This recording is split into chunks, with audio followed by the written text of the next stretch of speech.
Mga gamot na dapat pag-ingatan ng mga senior. Okay? So, merong mga gamot na okay sa mga batang pasyente, pero pag nagkakaedad na, medyo delikado na o dapat doble ingat sa mga senior. Ang iba nga dito medyo pinagbabawal na sa senior. May tinatawag na Beers criteria. Itong Beers criteria, ginawa to dahil ang mga senior nga po, madalas magkaroon ng side effect sa mga gamot. Mas matindi ang side effect. So, bakit merong mga gamot na dapat pag-ingatan ng mga senior? Unang-una kasi, pag senior na tayo, yung mga gamot mas matagal na nanatili sa katawan. Mas kulang ang tubig sa katawan ng senior. Ang senior mas maraming taba. At dahil dito, dahil nga sa physiology nito, mas tumatagal yung mga gamot sa katawan. Basically, ganun nangyayari. Less protein din. Less protein yung katawan, less muscle. Isa pa, yung kidneys ng senior hindi na ganun kalakas. Diba? Pwedeng normal ang creatinine pero may tama na konti ang kidney o pati yung liver, yung atay, may tama na rin. Kaya yung mga gamot na iniinom, hindi tayo sigurado sa dosis. Baka mas mataas na yung dosis nito sa normal. So ano tong 8 class ng gamot na dapat pag-ingatan o quote-unquote bawal sa senior? Okay? So tanong nyo sa doktor kung kailangan nyo itong gamot. Sabi ko lang mag-ingat dito. Hindi naman talaga totally bawal pero marami na sa side effect. Number 1, pain relievers. Okay? Alam nyo naman, di ba, lagi ko sinasabi, mga pain reliever, mga non-steroidal anti-inflammatory drugs, NSAIDs, tulad ng ibuprofen, mefenamic acid, naproxen, piroxicam, indomethacin, kahit aspirin, ginagamit to for pain reliever, pwede siya magpataas ng tsansa ng ulcer, pwedeng tumaas ang blood pressure nyo konti. Dito sa pain relievers, may pag-aaral yan. Pwede rin magka-heart failure ang ibang pain relievers at pwede magka-kidney failure. Kidney failure, magkaka-ulcer, yan ang possible lang naman side effect nitong mga pain relievers. Kaya lagi ko sinasabi sa inyo, pag masakit sa katawan, meron namang mga natural remedy. Meron mga hot pack, merong mga massage, merong pain reliever na NSAID na hindi iniinom, yung mga pinapahid lang. So, pag pinapahid, mas konti yung absorption, mas better. So, paracetamol, pwede din pain reliever, pero hindi ganun ka lakas, pero mas safe yung paracetamol. So, pagdating dito, pwede naman uminom ang may edad nitong pain reliever, kaya lang mas sandali lang yung panahon. Tsaka mas babantayan natin kasi maraming nagkaka-side effect. Yung iba naman, ang ginagawa, pag senior na, pagbigay ng pain reliever, bibigyan nila ng pangontra sa sikmura, pang-protect ng tiyan, yung mga misoprostol, mga cytotec, or omeprazole. Yan. So, binibigyan nila ng pang-protect ng proton pump inhibitor. Pero sa akin, lalong dumami yung gamot Binigyan mo ng pain reliever, binigyan mo na para sa tiyan, di lalong dumami. Baka dumami pa yung side effect. So, anyway, konting ingat sa pain reliever, lalo na sa may edad. Number 2, yung mga pampalabnaw ng dugo. Ito, mga heart medications. Linya ko to bilang cardiologist, di ba? Hindi ko sinasabi wag bigyan. Maraming senior naka-maintain sa blood thinner. Kailangan natin itong blood thinner, lalo na kung may sakit sa puso, naoperahan sa puso, irregular heartbeat, atrial fibrillation. Kailangan itong blood thinner. Ang point lang natin, karamihan ng side effect dito nanggagaling. Dapat maingat na maingat ang paggamit. Anong mga blood thinner? Like aspirin. Kailangan ng aspirin, up to 325 milligrams pinakamataas, pero babantayan mo maigi. Ano babantayan mo? Nagdudugo ba ang tiyan? Nangingitim ba yung dumi? Dumudugo ba yung ihi? Dumudugo ba yung gums? Ano pa? Baka magdugo yung sa utak? Hindi mo naman totally dapat itanggal, pero mas bantay like aspirin, Baka masabayan pa siya ng clopidogrel, Plavix. Marami pa to mga antiplatelet, anticoagulant, dipyridamol, prasugrel, ticlodipine, Coumadin, warfarin. Matapang yung Coumadin, warfarin. Merong Pradaxa, dabigatran. So, ito yung mga pampalabnaw, babantayan. Kasi usually, pag matanda, ang daming gamot binibigay. 'Di ba? Kasi sila binibigyan ng gamot. Tsaka pag may edad, ang dami nagre-reseta. Doctor 1, reseta. Doctor 2, Doctor 3, 'di ba? Sa patong-patong yung mga gamot niya. Yun nga ang problema Pag may edad, mabilis tumaas yung dosis, mabilis pa ma-side effect. 'Di ba? Siyempre, aging mabagal na yung galaw. Tsaka kahit yung utak mabilis na mag-groggy. 'Di ba?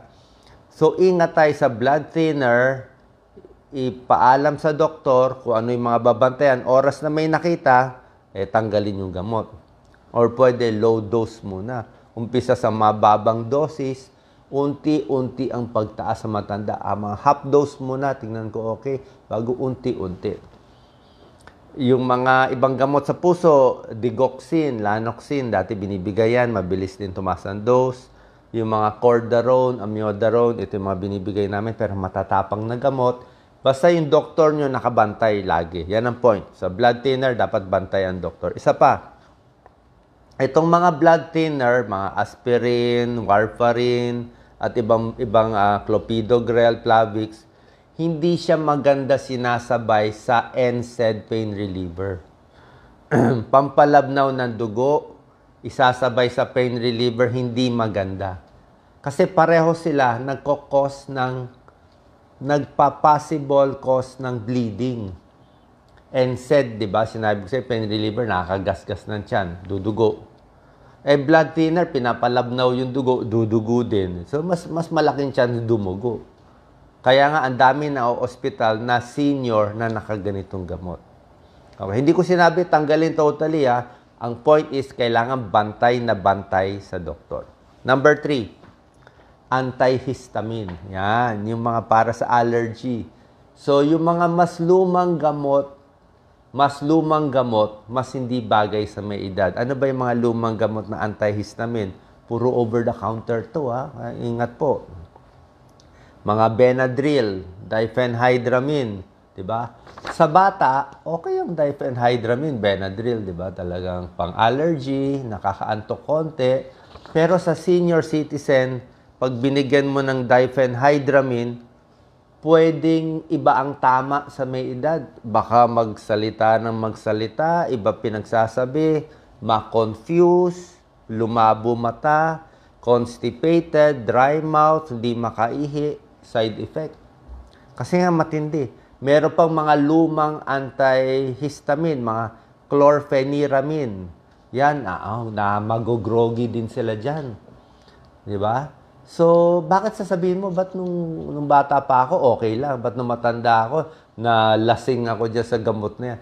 Kasi nga, iba na yung katawan ng matanda. Diba? Mas konti ang tubig, mas maraming taba, mas mahina ang kidney, mas mahina yung liver, kaya high dose. Kaya dapat low dose lang. Kung gusto niyo ng antihistamine, merong mga mas bago. I think mas bago sa may edad, yung mga levocetirizine, mga bilastine. Tingnan nyo, pero dahan-dahan ni pagbigay. Okay?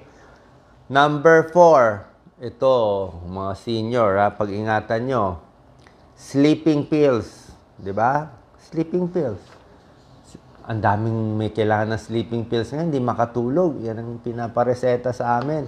Kailangan pa ng special prescription. Like, actually, yung diphenhydramine, binibigay na yung pampatulog yon.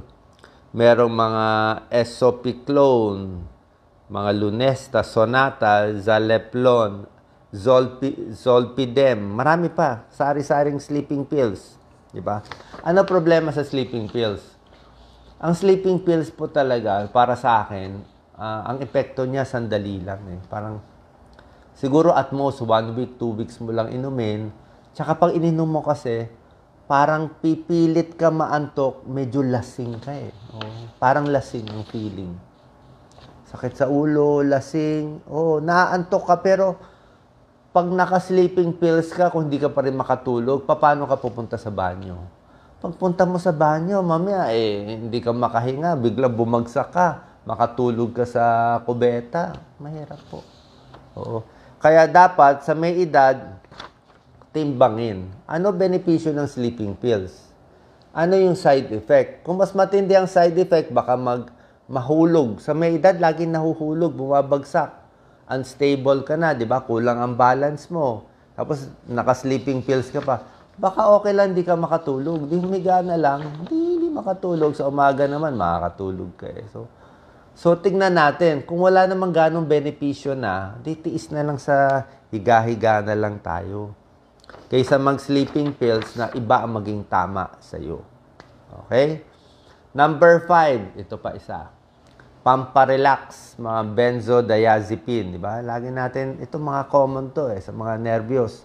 Yung mga Sanor, yan, Alprazolam, Valium, Diazepam, yung mga Lexotan, yung mga Ativan, lahat yan, mga pamparelax, pampakalma.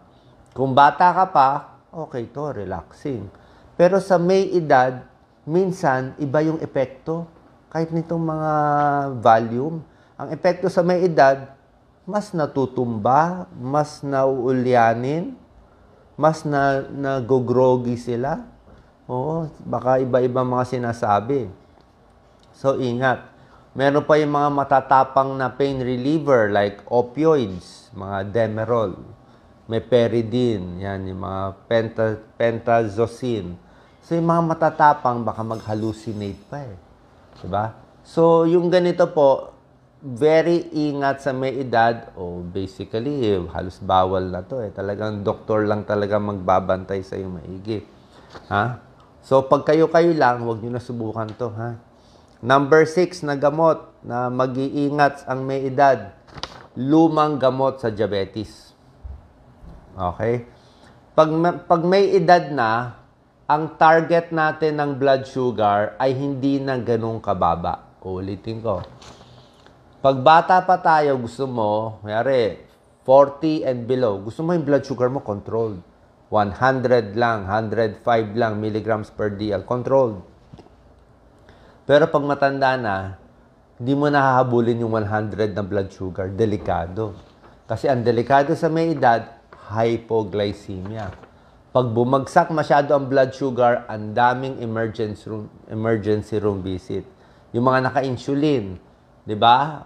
Kailangan naka-insulin sila. Pero ang target mo siguro sa may edad, kahit mga 130, 140 milligrams per DL, medyo mataas-taas yung blood sugar, okay na yun.